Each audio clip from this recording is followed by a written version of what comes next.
Welcome. Before we start, subscribing to the channel and leaving a like if you find value in what you're about to hear. That simple gesture supports the creation of content like this and helps these videos reach others who share your curiosity about the past. Tonight, we journey into one of history's most compelling mysteries, a civilization that flourished for centuries, building cities that touch the sky, developing writing systems of extraordinary complexity, and charting the movements of celestial bodies with precision that would not be matched for 1,000 years. And then, within the span of a few generations, something changed. The great cities fell silent. The plazas emptied. The monuments ceased to be carved. This is the story of the classic Maya collapse, a transformation so profound that it reshaped an entire region and left questions that archaeologists still work to answer today. This is not a tale of sudden catastrophe, though elements of crisis certainly emerged. Rather, it is a story of gradual pressures, of systems pushed beyond their limits, of choices made across generations that slowly alter the trajectory of a culture. As we move through this narrative, you will encounter kings and commoners, astronomers and architects, farmers and warriors. You will see how climate, politics, warfare, and belief systems intertwine to create both the magnificence of Maya civilization and the conditions that led to its transformation. Let us begin where all civilizations begin, with the land itself and the people who first learned to call a home. The Maya region stretches across what we now call southern Mexico, Guatemala, Belize, and parts of Honduras and El Salvador. This is not a uniform landscape, but a mosaic of environments, each presenting its own challenges and opportunities. In the northern reaches of the Yucatan Peninsula, the terrain is relatively flat, dominated by limestone bedrock covered with thin soil. Rainfall here is moderate but seasonal, and surface water is scarce. Rivers do not flow across this karst landscape. Instead, water collects in natural sinkholes called cenotes, which puncture the limestone crust and provide access to underground water sources. Moving south, the land rises into the central lowlands, where dense tropical rainforests once covered everything. Here, the climate grows more humid, and rainfall increases substantially. The forest canopy reaches 100 feet or more, creating a shaded world beneath where jaguars prowled and howler monkeys called across the treetops. Rivers begin to appear, carving to the landscape and creating fertile floodplains. The soil here is deeper and richer than in the north, though still challenging for intensive agriculture. Tropical soils, despite supporting lush vegetation, are often nutrient poor. The fertility exists in the biomass of the forest itself, in the constant cycle of growth and decay. Further south still, the landscape transforms again as the mountains begin. The highlands of Guatemala and Chiapas rise in volcanic peaks, some reaching over 12,000 feet. These mountains create their own weather patterns, capturing moisture from the Caribbean and Pacific air masses. Rivers born in these highlands flow down through steep valleys, eventually feeding into the lowland river systems. Obsidian, jade, and other valuable stones are found in these mountains, resources that will become crucial to lowland economies. Into this varied landscape, humans arrived thousands of years before our story truly begins. The first inhabitants were hunter-gatherers, moving seasonally through the forests and along the coasts, following game and gathering wild plants. Around 2000 BC, a fundamental shift occurred. People began to settle, to plant crops, to modify the landscape around them. Maize, beans, and squash became a foundation of their diet, supplemented by game, fish, and gathered foods. Villages appeared, clusters of pole and thatch houses arranged around small plazas. The early Maya, like their neighbors throughout Mesoamerica, were part of a broader cultural world. Ideas, goods, and technologies flowed between regions. From the Olmec civilization along the Gulf Coast came influences in art, religion, and perhaps political organization. The concept of rulership, of leaders who served as intermediaries between the human and divine worlds, took root. By 1000 BCE, some Maya communities were building structures that were more than simple houses. Low platforms supported buildings used for communal rituals. These were the ancestors of the great pyramids to come. The transition from the pre-classic period to what archaeologists call the classic period was gradual, not marked by any single event.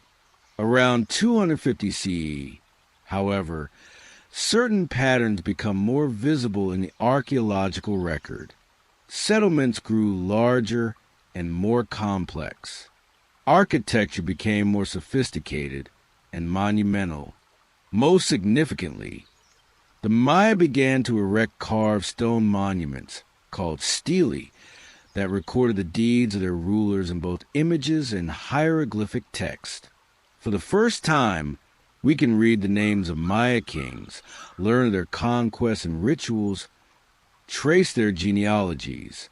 History, in the sense of recorded events tied to specific dates and people, begins to emerge from the mists of prehistory. The classic period, spanning roughly from 250 to 900 CE, represents the fluorescence of Maya civilization. This was the era of the great cities, Tikal and Calakmul, locked in centuries-long rivalry. Palenque, nestled against the foothills, where the tomb of Kinich-Jin-Nab-Pakel will be discovered filled with jade treasures. Copan in the southeast, known for its exquisite sculpture and hieroglyphic stairway. Caracol in Belize, which grew to unexpected power and defeated mighty Tikal in 562 CE. Dozens of other centers, some commanding regions, others subordinate to greater powers. These were true cities, not mere ceremonial centers as once believed. Populations range from tens of thousands, perhaps over 100,000 in the largest urban zones when one includes the surrounding residential areas. Dense clusters of stone buildings occupied the city cores, temples rising on pyramidal bases, palaces with multiple rooms and corbel-vaulted ceilings, ball courts where ritual games were played, plazas that could accommodate thousands during ceremonies. Beyond the monumental core, residential compounds spread outward, interspersed with gardens and small agricultural plots. The distinction between city and countryside was not sharp. Settlement density gradually decreased as one moved away from the center, but even areas we might call rural were more densely populated than many people imagine. The early classic period, from roughly 250 to 550 CE, saw the foundations of Maya civilization solidify into enduring patterns. Kingship became increasingly elaborate, buttressed by complex ideologies that linked rulers to the gods and to the cosmos itself. Kings were not merely political leaders. They were sacred figures, responsible for maintaining the proper relationship between the human community and the supernatural forces that govern existence. They performed rituals to ensure the sun would rise, the rains would come, and the maize would grow. Their legitimacy derived from their lineages, traced back through generations to divine or semi-divine ancestors. The mechanics of this kingship were recorded in stone, in stucco, and in paint. Stelae erected in plazas proclaimed victories in war, successful completion of Khatun periods, the ritual periods of roughly 20 years that structured Maya time reckoning, and a performance of bloodletting ceremonies. Rulers are depicted in elaborate costumes, wearing massive headdresses adorned with jade and feathers, holding ceremonial bars that symbolize their connection to the divine realm. The hieroglyphic texts that accompany these images tell us their names, often incorporating the names of gods. They tell us who their parents were, whom they married, and whom they defeated in battle. Warfare in the early classic period was already a significant aspect of Maya political life, but it followed certain patterns that would evolve over time. Conflict between major centers involved both actual combat and symbolic competition. The goal was often not to destroy an enemy city, but to capture rival nobles, particularly rival kings, and to exact tribute and subordination. When Tikal defeated the city of Waka in the 5th century, the result was not annihilation, but the installation of a loyal subordinate dynasty. The captives taken in war, especially high-status individuals, were sacrificed in elaborate rituals that validated the victor's power and connection to the gods. The relationship between Tikal and Calakmul, the two greatest superpowers of the classic Maya world, began to take shape during this period. Separated by about 100 kilometers of dense forest, these rival cities would dominate Maya politics for centuries. Each sought to build networks of allies and subordinates, creating what archaeologists sometimes call superstate systems. Smaller cities found themselves caught between these giants, forced to choose sides or attempting to play one against the other. Daily life for most Maya people bore little resemblance to the grandeur depicted on royal monuments. The vast majority were farmers, living in small houses built of perishable materials, raising maize in fields cleared from the forest through slash-and-burn agriculture. This system, still practiced in parts of the Maya region today, involved cutting and burning forests or secondary growth, planting for a few years while soil fertility remained adequate, then allowing the land to lie fallow while new fields were prepared elsewhere. It was sustainable at low population densities, but required substantial amounts of land per person. Maya farmers were also innovators who developed multiple strategies for increasing productivity. In areas with poorly drained soils, they created raised fields, building up planting surfaces above the water table and using the organic muck from adjacent canals as fertilizer. In hilly terrain, they constructed terraces to reduce erosion and concentrate soil. Kitchen gardens, called house gardens by modern researchers, surrounded residential areas and produced a variety of fruits, vegetables, and medicinal plants. These intensive plots could produce more food per unit area than maize fields, though they required more labor. The relationship between urban centers and their rural hinterlands was complex and multifaceted. Cities required food, far more than could be produced in the immediate vicinity. This food came as tribute from subordinate villages, as rent from farmers working lands controlled by noble families, and through market exchange. We know Maya cities had markets, though the evidence is largely indirect since most market goods were perishable. Certain architectural features, such as long multi-room buildings arranged around plazas, have been interpreted as market structures. In addition to food, cities required other resources: limestone for construction, wood for buildings and fuel, water, clay for pottery, and luxury goods for elite consumption. Jade came from the highlands, hundreds of kilometers away. Obsidian for cutting tools came from multiple highland sources, each with a distinct chemical signature that allows archaeologists to trace trade routes. Marine shells came from both Caribbean and Pacific coasts. Cacao, the bean from which chocolate was made, became a form of currency and grew best in certain humid lowland areas, making it another item of trade.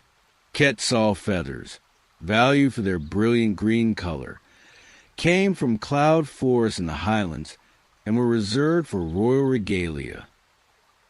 Writing and mathematics reached sophisticated levels during the early classic period. The Maya script, one of the most complex writing systems ever developed, combines logographic signs that represent whole words with syllabic signs that represent sounds. This flexibility allowed scribes to write anything in their language, from historical narratives to astronomical calculations to poetry. Most writing that survives is on stone, but the Maya also produced books called codices, made from bark paper folded into screens. Only 4 of these codices survive, all from the late post-classic period. But we know from the iconographic evidence and from Spanish colonial accounts that classic period Maya books existed in great numbers. They were destroyed, victims of time, humidity, and Spanish priests who saw them as works of the devil. Maya mathematics employed a vigesimal or base 20 system rather than the base 10 system familiar to us.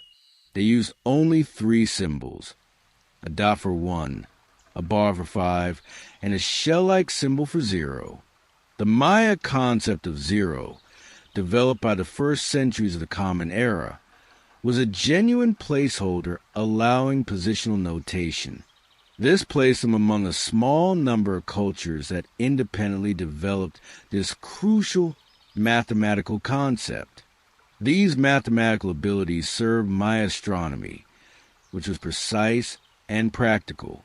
Maya astronomers tracked the movements of Venus with extraordinary accuracy, recording its 584-day synodic cycle and understanding its significance for warfare and ritual timing. They understood the movements of the moon well enough to predict eclipses. The Dresden Codex, one of the 4 surviving Maya books, contains eclipse tables covering centuries. Their solar calendar consisted of 365 days, organized into 18 months of 20 days each, plus a short 5-day period considered unlucky. This solar calendar, called a Hab, meshed with a 260-day ritual calendar called a Tsokin to create a 52-year cycle called a calendar round. But the Maya went further, developing the long count, a continuous count of days from a mythical creation date corresponding to August 11th, 3114 BC in our calendar. This system allowed them to place any date in absolute time, to coordinate events across cities, and to link their own history to cosmic cycles of creation and destruction.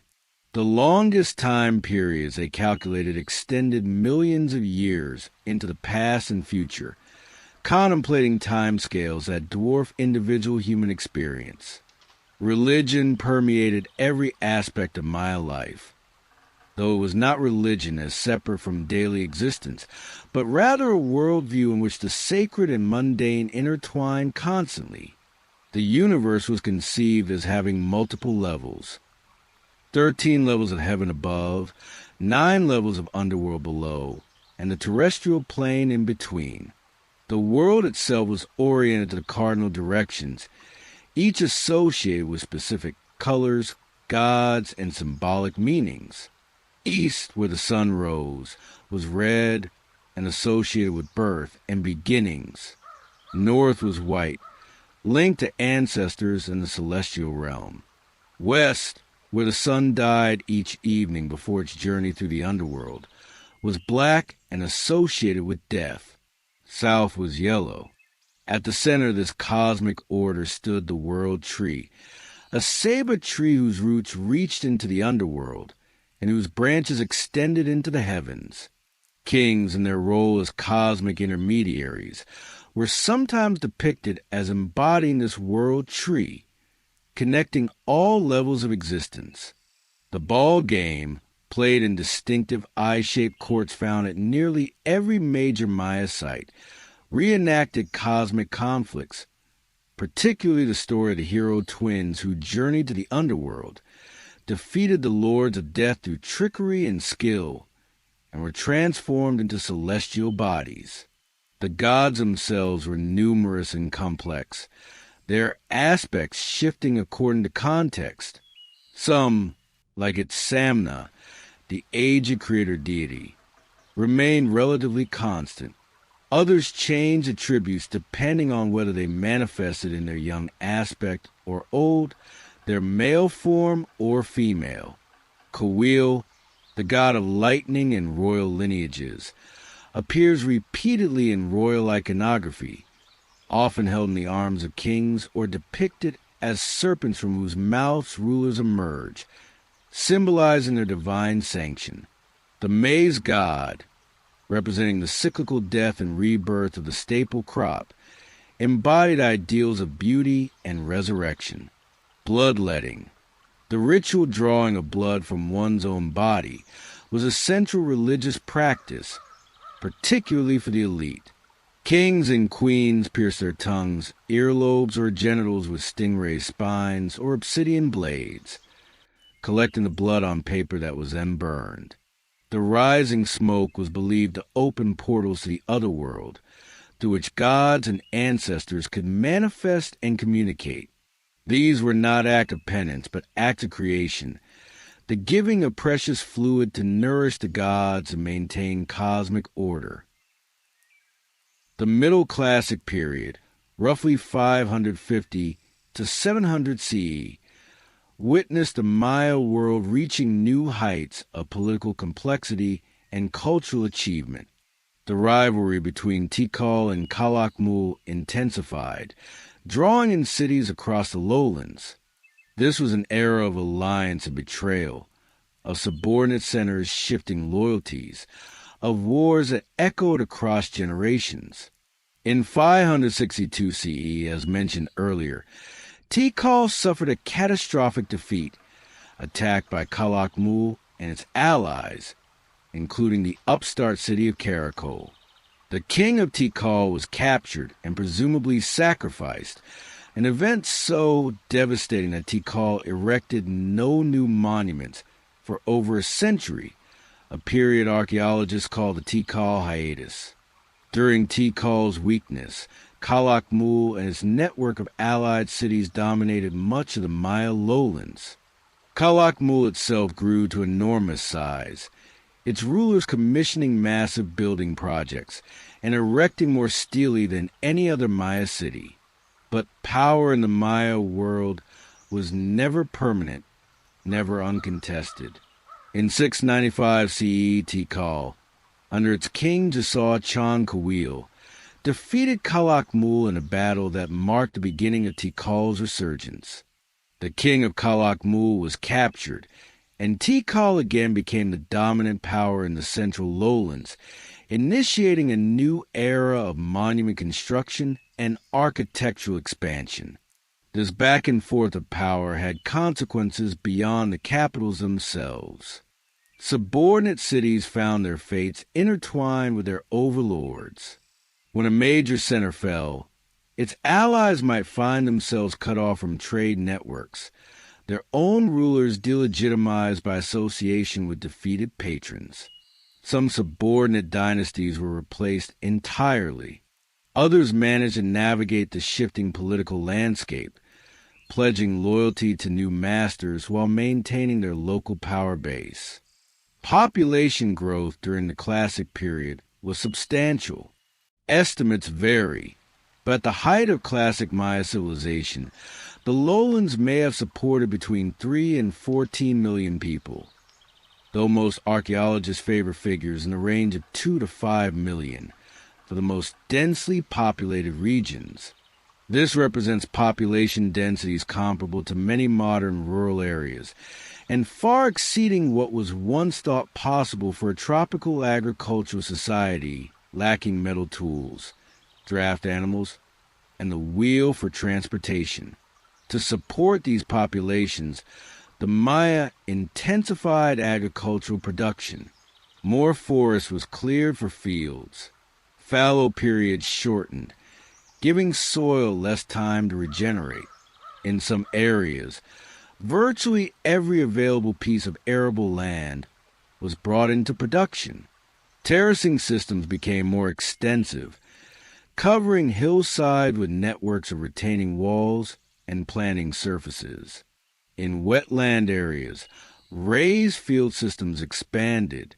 Even in the relatively dry northern lowlands, people developed ingenious water management systems, constructing reservoirs, dams, and channels to capture and store seasonal rainfall.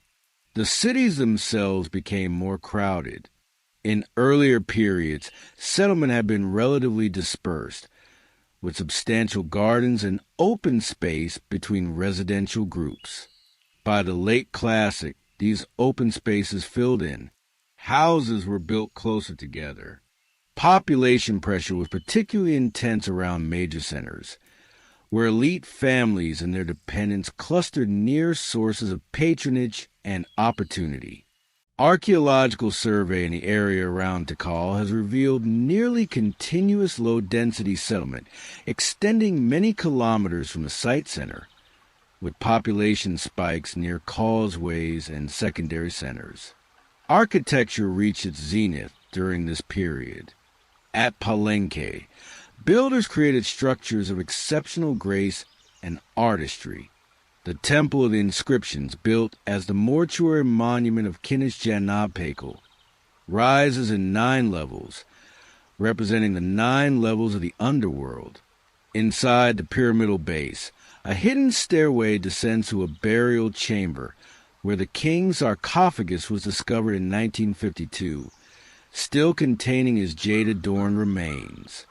The lid of the sarcophagus depicts the king at the moment of death, falling into jaws of the underworld, with the world tree rising above him, promising resurrection.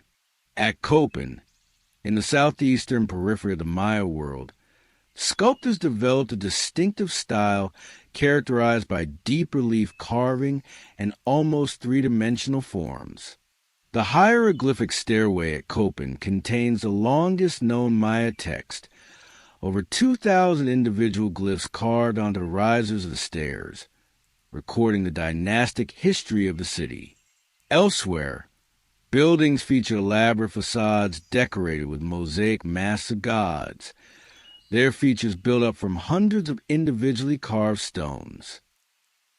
The Middle Classic period, roughly 550 to 700 CE, witnessed the Maya world reaching new heights of political complexity and cultural achievement. The rivalry between Tikal and Calakmul intensified, drawing in cities across the lowlands. This was an era of alliance and betrayal, of subordinate centers shifting loyalties, of wars that echoed across generations. In 562 CE, as mentioned earlier, Tikal suffered a catastrophic defeat, attacked by Calakmul and its allies, including the upstart city of Karakol. The king of Tikal was captured and presumably sacrificed, an event so devastating that Tikal erected no new monuments for over a century, a period archaeologists call the Tikal hiatus. During Tikal's weakness, Calakmul and its network of allied cities dominated much of the Maya lowlands. Calakmul itself grew to enormous size, its rulers commissioning massive building projects and erecting more steelly than any other Maya city. But power in the Maya world was never permanent, never uncontested. In 695 CE, Tikal, under its king Jasaw Chan Kawil, defeated Calakmul in a battle that marked the beginning of Tikal's resurgence.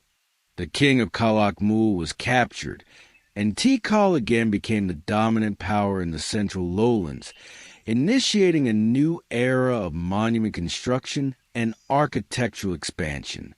This back and forth of power had consequences beyond the capitals themselves.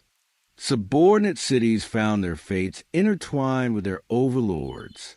When a major center fell, its allies might find themselves cut off from trade networks, their own rulers delegitimized by association with defeated patrons. Some subordinate dynasties were replaced entirely. Others managed to navigate the shifting political landscape, pledging loyalty to new masters while maintaining their local power base. Population growth during the Classic period was substantial. Estimates vary, but at the height of Classic Maya civilization, the lowlands may have supported between 3 and 14 million people, though most archaeologists favor figures in the range of 2 to 5 million for the most densely populated regions.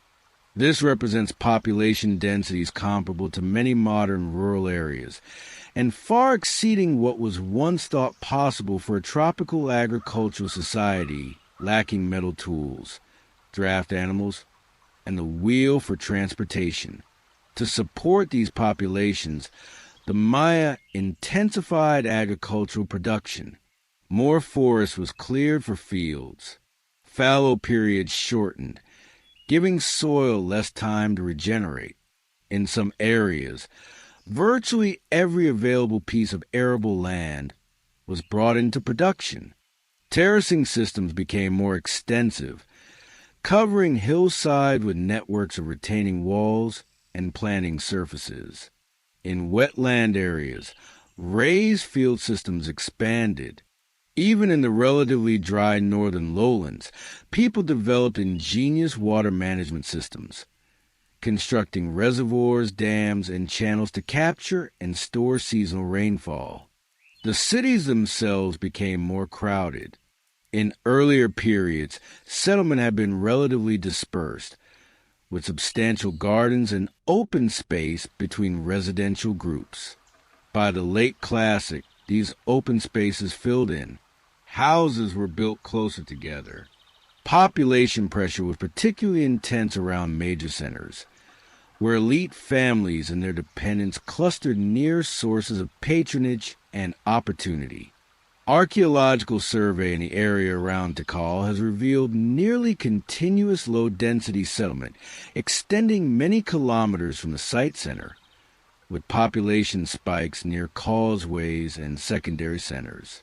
Architecture reached its zenith during this period. At Palenque, builders created structures of exceptional grace and artistry. The Temple of the Inscriptions, built as the mortuary monument of Kineshjanapekal, rises in 9 levels, representing the 9 levels of the underworld.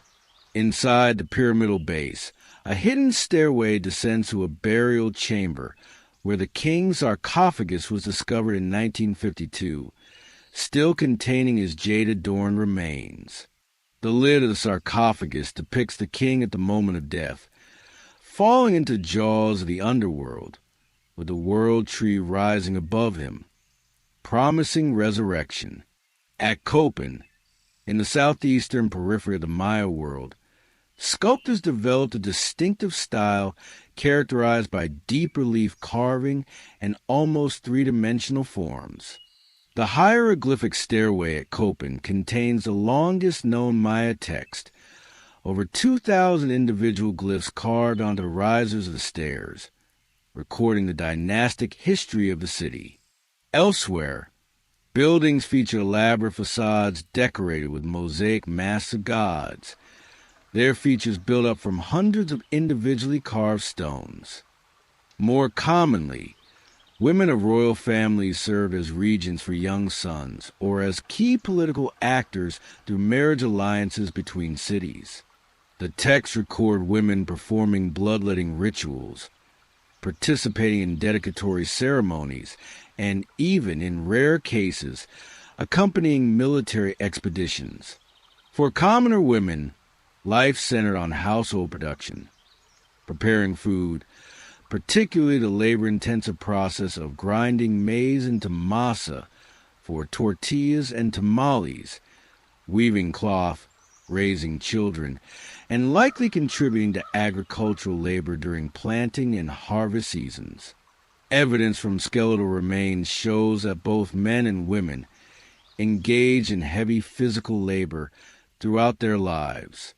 Women's teeth, in particular, often show distinctive wear patterns from processing plant fibers for weaving and other purposes.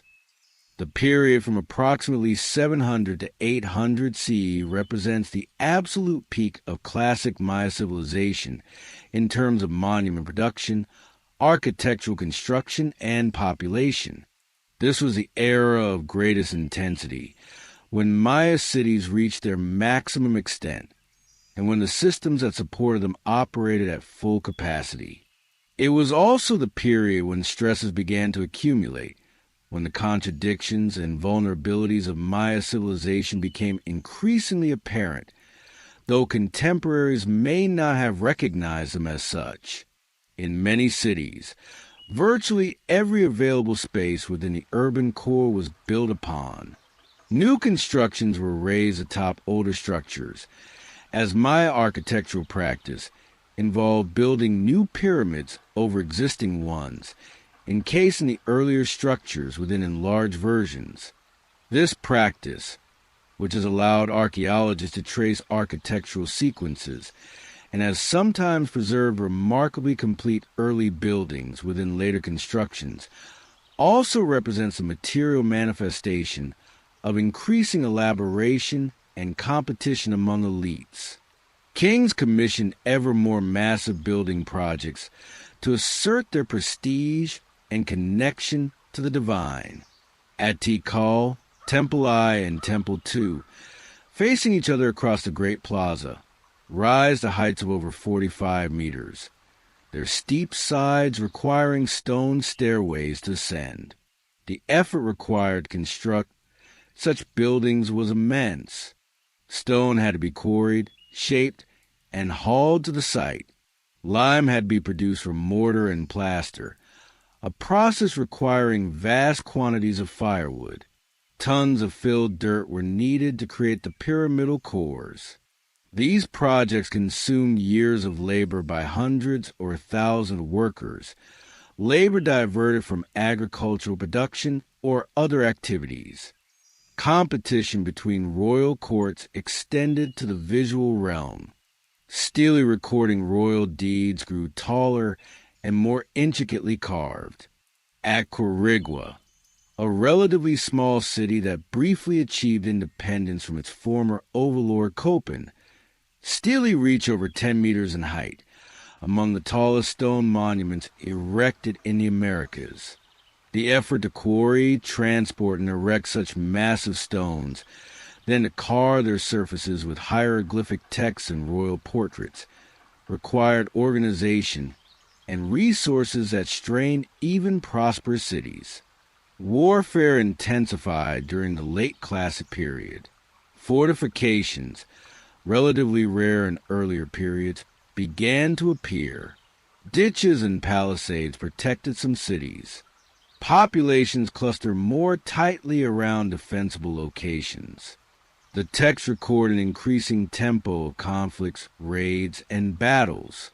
The goals of warfare may have been shifting as well. While ritual capture of enemy nobles remained important, evidence suggests that some conflicts aimed at territorial control or destruction of rivals' resources. In the Usumacinta region, along the river that now forms part of the border between Mexico and Guatemala, a series of cities engaged in prolonged conflicts during the 8th century. Dos Pilas, originally founded as a Tikal outpost, broke away and allied with Calakmul, leading to generations of warfare between Dos Pilas and nearby Cebu, Aguatica, and other centers. The texts record not just battles but sieges, population displacements, and the eventual abandonment of Dos Pilas itself around 760 CE, its population dispersing to nearby sites or seeking refuge elsewhere. Environmental stresses were also building. The extensive deforestation required for agriculture and for fuel for lime production had altered local landscapes. Erosion increased as protective forest cover was removed from hillsides. Soil accumulated in valley bottoms and stream beds, potentially affecting water flow and availability. Some researchers have found evidence of environmental degradation in the sediment cores taken from lakes in the Maya region, showing increased erosion and changes in vegetation patterns during the late Classic period. Climate itself may have become less reliable. Multiple lines of evidence, including stalagmites from caves, lake sediment, and ocean cores, suggest that a series of droughts affected the Maya lowlands during the late 8th and 9th centuries. These droughts varied in severity and duration, but some appear to have been the most severe in millennia. During these dry periods, rainfall decreased by perhaps 25 to 40% below normal levels, though figures remain debated and likely varied across the region. For a civilization so dependent on seasonal rainfall for agriculture and for replenishing reservoirs, drought posed an existential threat. A single dry year could be weathered through stored food reserves. Multiple consecutive years of reduced rainfall could exhaust those reserves, kill seed stocks, and empty reservoirs.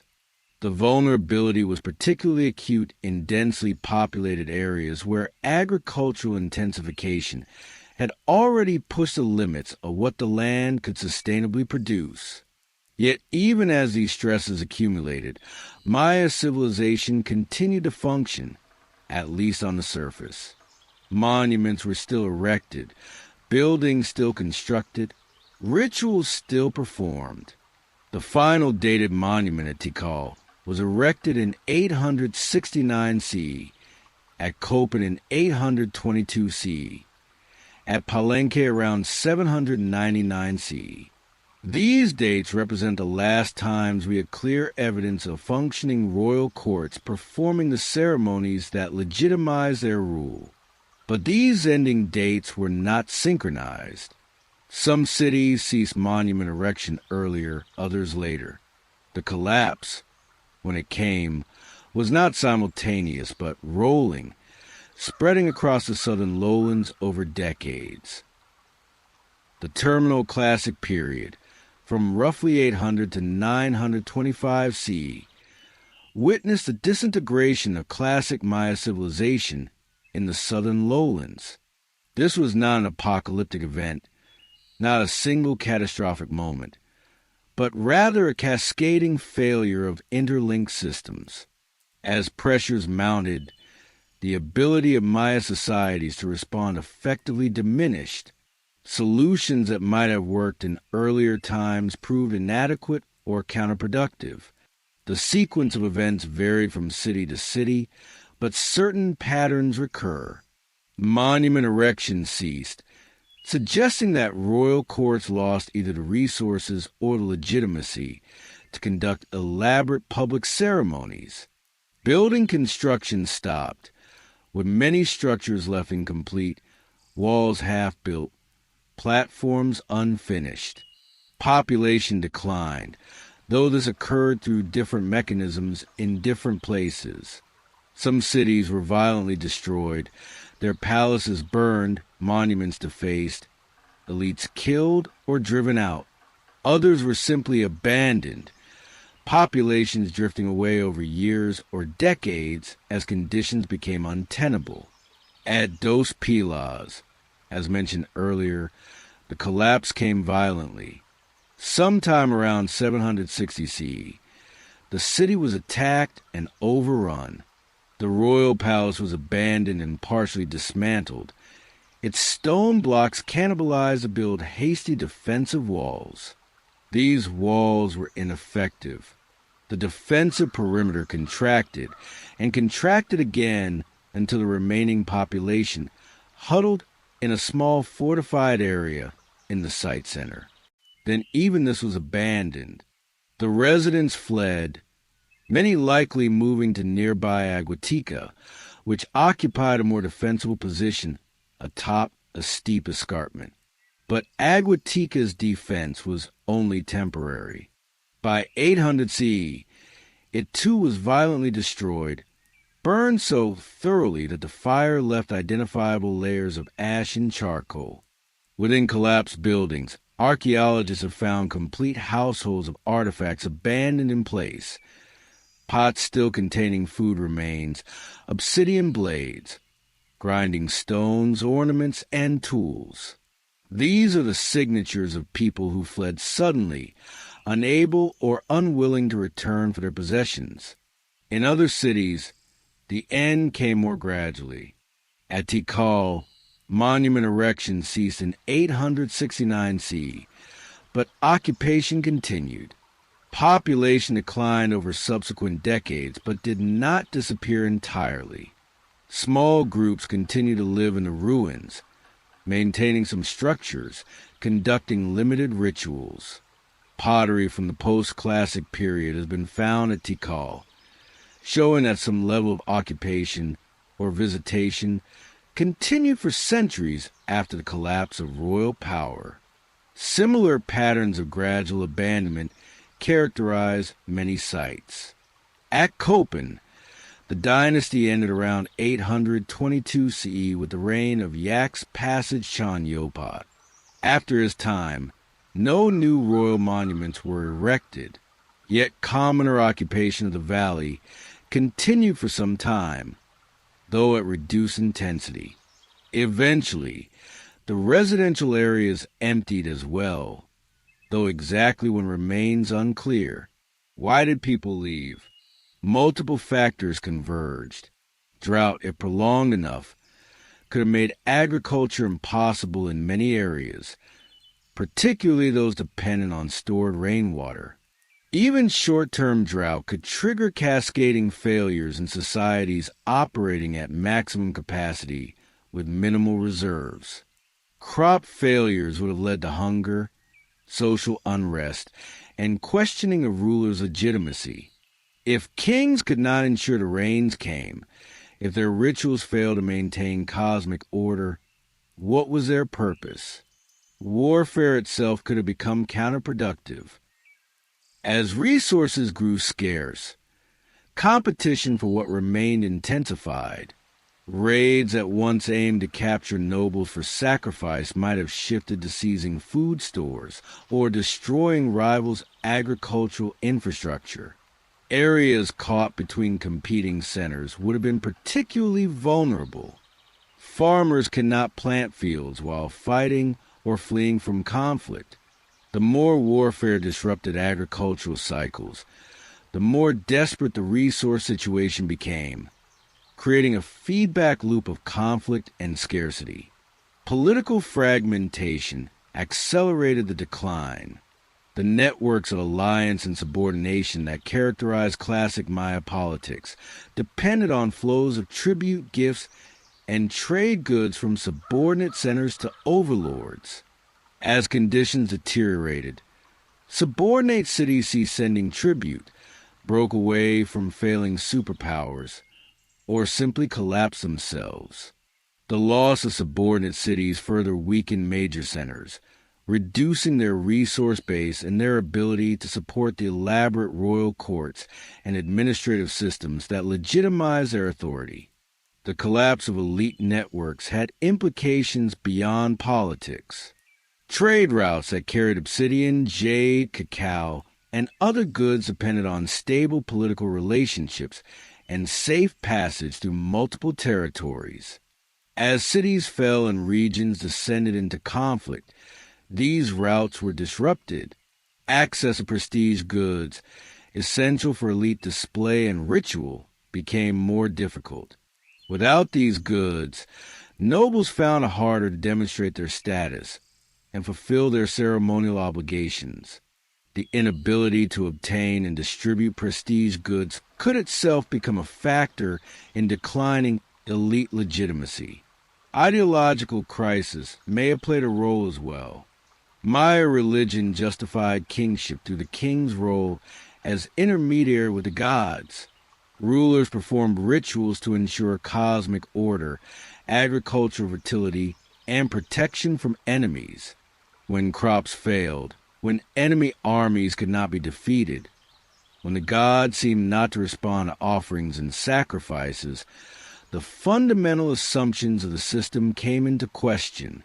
If the king's rituals were ineffective, what claim did he have to rule? What obligation did commoners have to provide tribute and labor? Some researchers have suggested that commoner revolts contributed to the collapse, that populations that had long supported elaborate royal courts decided that the burden was no longer justified by the benefits received. Direct evidence for such revolts is limited, though the burning of elite residences and defacement of royal monuments at some sites could be interpreted as signs of social upheaval. Whether organized revolts or simply the withdrawal of support and labor from failing political systems, the result would be similar: the inability of traditional elite structures to continue functioning. Disease may have been a factor, though evidence is limited and contested. Dense populations living in crowded conditions with limited sanitation would have been vulnerable to infectious diseases. If drought and crop failure led to malnutrition, disease resistance would have declined. Epidemic disease could have killed large numbers, disrupted social organization, and created additional stress on already strained systems. However, identifying specific diseases in the archaeological record is challenging, and no consensus exists on whether disease played a major role in the classic collapse. One question that has puzzled researchers is why the Maya did not adapt, why technological or organizational innovations did not emerge to address the mounting problems. The answer may lie partly in the nature of Maya political systems. Power was invested in individual kings and their ability to maintain cosmic order through ritual. This system was conservative, oriented toward maintaining tradition rather than innovation.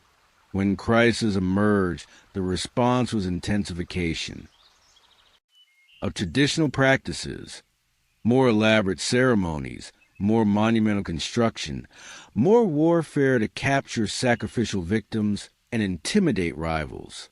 Moreover, the pace of change may have exceeded the ability of societies to respond.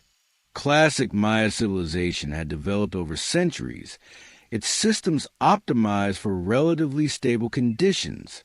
When conditions shifted relatively rapidly, as climate deteriorated and population pressure mounted over a few generations, the lag between problem emergence and effective societal response may have been too great.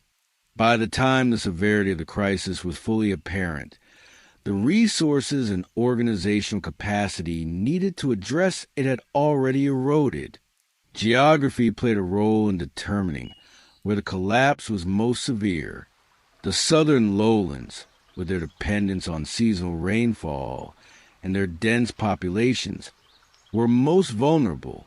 The northern lowlands, with lower population densities and somewhat different agricultural strategies, weathered the crisis better, though not without disruption.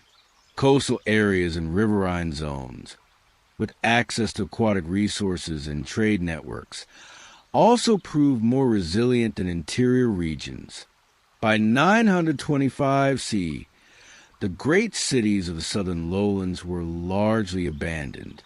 Tikal, Calakmul, Copan, Palenque, and dozens of other centers fell silent. The plazas that had once thronged with thousands during ceremonies stood empty. The palaces where royal courts had conducted the business of state housed only bats and vegetation. The temples where elaborate rituals had maintained the cosmic order were slowly reclaimed by the forest. The collapse was not total. Some populations remained. Some centers continued to function at reduced scale, but the civilization that had flourished for 6 centuries was fundamentally transformed. Where did the people go? This question has been debated extensively.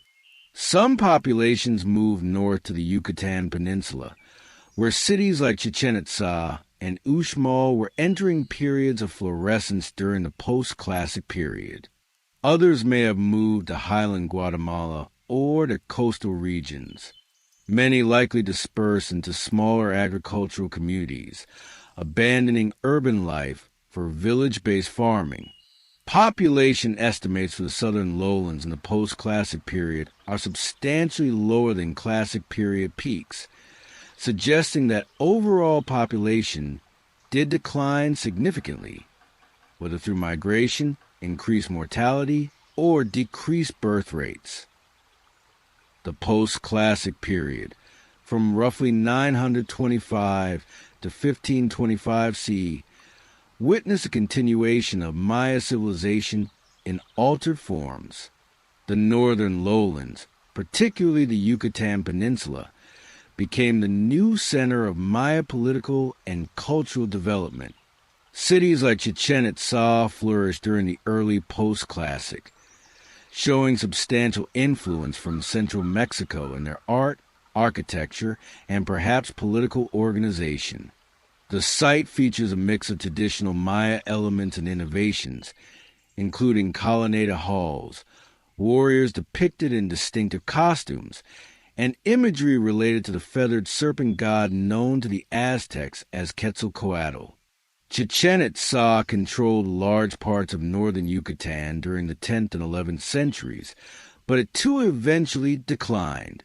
Mayapan succeeded it as the dominant center in the 13th to 15th centuries, though on a smaller scale. Mayapan was a walled city, suggesting that defensive concerns remained important. Its architecture was less grand than classic period monuments, built on a smaller scale and with less elaborate decoration. Political organization may have been more collective than the classic period focus on individual divine kings, with rules shared among multiple noble families. In the highlands of Guatemala, other Maya kingdoms developed and flourished.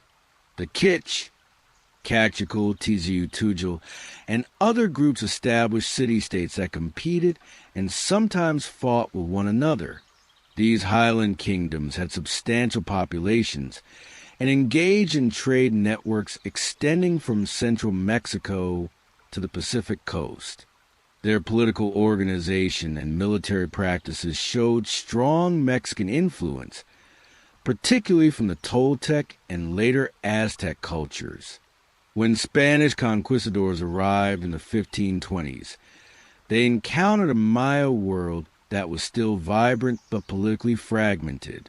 No great unifying empire existed as in the Aztec realm. Instead, dozens of independent kingdoms and city-states maintained their own rulers, fought their own wars, and pursued their own interests. This fragmentation initially helped the Spanish, allowing them to play rivals against one another, but also contributed to the lengthy and difficult conquest of the Maya region, which was not completed until the late 17th century and arguably not fully achieved even then, as some remote Maya communities maintained de facto independence into the 19th century. The reasons for the differential survival of Maya civilization in the north versus the south remain subjects of research and debate. Environmental factors certainly played a role. The northern lowlands, though drier overall, may have been less affected by the specific drought episodes that struck the south. Population densities in the north were generally lower, reducing pressure on resources. The presence of cenotes provided more reliable access to water than the reservoir systems of the south. Political and economic factors also mattered. The North's coastal location allowed access to maritime trade networks that proved increasingly important during the post-classic period. Contact with Central Mexican cultures brought new ideas, technologies, and political models that may have proven more adaptable to changing conditions than the rigid divine kingship of the classic period. The very fact that northern cities were not as heavily invested in the monumental architecture and elaborate court systems of the classic period may have left them more flexible and able to redirect resources as conditions changed. The transformation that occurred during the classic collapse was not the end of Maya civilization, but rather a major restructuring. Many elements of classic culture persisted. The agricultural base of maize, beans, and squash, the practice of bloodletting and human sacrifice, the use of hieroglyphic writing, though in reduced form, the veneration of particular gods, the playing of the ball game, and many aspects of social organization, but the specifically classic pattern of divine kingship, monumental construction, and steely erection largely disappeared from the southern lowlands, surviving in modified forms in the north and highlands. Maya people themselves did not disappear. When Spanish priests and officials began to document Maya culture in the 16th century, they found millions of Maya speakers living in thousands of communities, practicing their traditional religion alongside the Christianity that was being imposed upon them, maintaining their languages and preserving fragments of their historical traditions. Documents like the Popol Vuh, a Kitsch Maya text recorded in the Roman alphabet in the mid-16th century, preserve creation myths and historical narratives that connect back, however tenuously, to classic period beliefs and practices. The collapse in the southern lowlands did represent a genuine catastrophe for the people who lived through it. Populations died from hunger, disease, violence, and dislocation. Communities that had existed for generations were destroyed or abandoned. Knowledge was lost. The ability to read hieroglyphic text declined and eventually disappeared, not to be recovered until modern archaeological work began deciphering the script in the 20th century. Artistic and architectural traditions were broken, technical skills forgotten. The trauma of the collapse echoed through subsequent Maya history and likely contributed to the patterns of migration, cultural change, and political reorganization that characterized the post-classic period. Yet within that catastrophe, humans adapted, survived, and created new forms of society. The Maya people endured through the collapse, through the Spanish conquest, through centuries of colonial exploitation, through the formation of modern nation-states that often marginalized or actively suppressed indigenous cultures. Today, several million Maya people live in Mexico, Guatemala, Belize, Honduras, and El Salvador, speaking over 30 distinct Mayan languages, maintaining cultural practices that connect them to their ancestors, and adapting to the modern world while preserving their identity. The legacy of the classic Maya reaches far beyond the boundaries of the Maya region and the time period of the civilization's fluorescence. In the immediate aftermath of the collapse, the abandoned cities were not entirely forgotten. People continued to visit some sites, conducting rituals and leaving offerings. Stories and legends about the ruins circulated among Maya populations. When Spanish observers inquired about the stone cities in the forest, they received various explanations, some suggesting that the buildings were the work of ancestors, others attributing them to foreigners who had come and gone. As Spanish colonial control extended across the Maya region, the ruins attracted the attention of priests, officials, and travelers who wrote descriptions that hinted at the magnitude of what lay hidden in the forest. But serious archaeological investigation did not begin until the 19th century, when explorers like John Lloyd Stephens and Frederick Catherwood documented sites like Copan, Palenque, and Uxmal with descriptions and drawings that revealed to the wider world the sophistication of Maya civilization. The decipherment of Maya hieroglyphs, achieved primarily in the second half of the 20th century through the work of scholars like Yuri Norizov, Tatiana Proskurikov, and Linda Skeel, among many others, transformed our understanding of a Maya. What had been seen as a peaceful theocracy of astronomer priests revealed itself as a world of competing kingdoms, ambitious rulers, wars and alliances, very human ambitions and conflicts. The glyphs, once silent, began to speak, telling us names and dates, victories and defeats, births and deaths.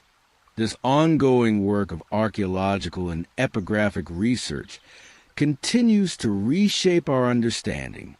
Every year brings new discoveries. Tombs uncovered with their treasures intact. Previously unknown sites mapped through satellite imagery and LiDAR technology.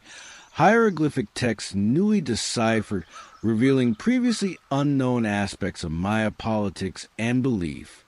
The story of the classic Maya is not frozen in the past, but constantly being rewritten as new evidence emerges and new analytical techniques are applied. The classic Maya collapse offers lessons relevant to understanding the fragility and resilience of complex societies. It demonstrates how civilizations can flourish for centuries and then unravel in just a few generations when multiple stresses converge. It shows the dangers of overextension of populations and demands exceeding sustainable resource bases.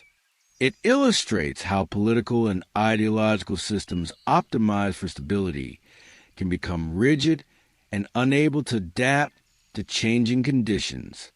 At the same time, the collapse reminds us that the end of a particular form of social organization is not the end of a people or culture. The Maya adapted, survived, and created new ways of life. The resilience they demonstrated in the face of catastrophe speaks to fundamental human capacities for survival and innovation. The civilization that collapsed was a particular configuration of politics, religion, and economy, not the people themselves. Comparisons between the classic Maya collapse and contemporary challenges are tempting but must be approached with caution. The specifics of Maya civilization, its technologies, its belief systems, its environmental context, differ profoundly from those of modern societies. Yet certain patterns resonate. The consequences of environmental degradation, the challenges of supporting large populations with limited resources, the rigidity of political and ideological systems in the face of mounting evidence that change is necessary, the ways in which inequality and competition for status can drive unsustainable consumption of resources. The archaeological record of the classic Maya also offers a unique long-term perspective on human-environment interactions. It shows us a society that successfully adapted to challenging tropical conditions for centuries, developing sophisticated agricultural systems and technologies. It also shows us what can happen when those adaptations are pushed too far, when intensification crosses thresholds beyond which the system cannot sustain itself. These lessons, written in the stratigraphy of soil erosion, the pollen records preserved in lake sediments, and the distribution of settlement across the landscape, provide data relevant to contemporary discussions of sustainability and environmental management. The artistic and intellectual achievements of the classic Maya remain impressive by any standard. The architecture, though created without metal tools or wheeled vehicles, demonstrates sophisticated understanding of engineering principles and creates spaces of considerable aesthetic power. The sculpture, whether in a round or in relief, captures human form and divine symbolism with skill and artistry. The hieroglyphic texts, combining complex calendrical calculations with historical narrative and poetic imagery, represent one of humanity's most sophisticated writing systems. Maya mathematics and astronomy were not mere curiosities, but practical tools for organizing society and understanding the cosmos. The precision with which Maya astronomers tracked Venus and predicted eclipses was not matched in Europe until the late medieval period. The concept of zero, independently developed, placed the Maya among a small number of cultures to achieve this crucial mathematical innovation. The long count calendar, in its ability to anchor events in absolute time, allowed coordination and historical consciousness across generations and across dispersed polities. In the realm of art, Maya achievements continue to influence and inspire. When modern artists encounter Maya sculpture or pottery, when architects study Maya building techniques, when graphic designers analyze Maya hieroglyphic aesthetics, they find principles and approaches still relevant. The combination of geometric precision and organic form, the integration of text and image, the use of architectural space to create experiences of approaching and entering sacred precincts, all represent solutions to perennial human concerns about creating meaningful environments and objects. The long count calendar, in its ability to anchor events in absolute time, allowed coordination and historical consciousness across generations and across dispersed polities. In the realm of art, Maya achievements continue to influence and inspire. When modern artists encounter Maya sculpture or pottery, when architects study Maya building techniques, when graphic designers analyze Maya hieroglyphic aesthetics, they find principles and approaches still relevant. The combination of geometric precision and organic form, the integration of text and image, the use of architectural space to create experiences of approaching and entering sacred precincts, all represent solutions to perennial human concerns about creating meaningful environments and objects. The long count calendar, in its ability to anchor events in absolute time, allowed coordination and historical consciousness across generations and across dispersed polities. In the realm of art, Maya achievements continue to influence and inspire. When modern artists encounter Maya sculpture or pottery, when architects study Maya building techniques, when graphic designers analyze Maya hieroglyphic aesthetics, they find principles and approaches still relevant. The combination of geometric precision and organic form, the integration of text and image, the use of architectural space to create experiences of approaching and entering sacred precincts, all represent solutions to perennial human concerns about creating meaningful environments and objects. The story of the classic Maya collapse is not simply about endings. It is also about adaptation, survival, and the persistence of culture through profound transformation. It reminds us that civilizations rise and fall, that no human achievement is permanent, but also that people and cultures can endure through even catastrophic change. The Maya world of 800 CE differed profoundly from that of 900 CE, yet it was still a Maya world, inhabited by Maya people whose descendants would carry forward elements of their heritage into subsequent centuries and ultimately into our present day. In understanding this story, we gain not just knowledge of the past, but perspective on the present, and perhaps wisdom for the future. History does not repeat itself precisely, but patterns recur, and the challenges faced by past societies often echo those we confront. By studying how the classic Maya built their civilization, how it flourished, and how it transformed, we gain tools for thinking about our own trajectories, our own vulnerabilities, and our own capacities for both achievement and adaptation. Thank you for accompanying this journey through time, through the forests of Central America, through the rise and transformation of one of humanity's most remarkable civilizations. The classic Maya may have ceased to build great monuments over 1,000 years ago, but their story continues to resonate, offering lessons, inspiring wonder, and reminding us of both the fragility and resilience of human societies. If this exploration has sparked your interest, consider subscribing to discover more narratives that illuminate our shared human past and help us understand who we are and where we come from.